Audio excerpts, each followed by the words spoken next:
বাড়ি ঘর সাজানো কেন, হেনা এখন কোথায়? হেনা রে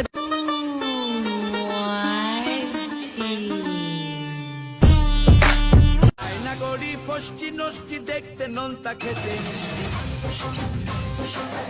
अब की बरस है ये सावन, जान न मेरी ले जाए, अरे अब की बरस। আরে সন্ন্যাসী হইয়া আমি পাংখার মতো ঘুরি, তুমি মিঠা কথায় আমার বুকে করে দেখাবো মনের দুঃখ গো।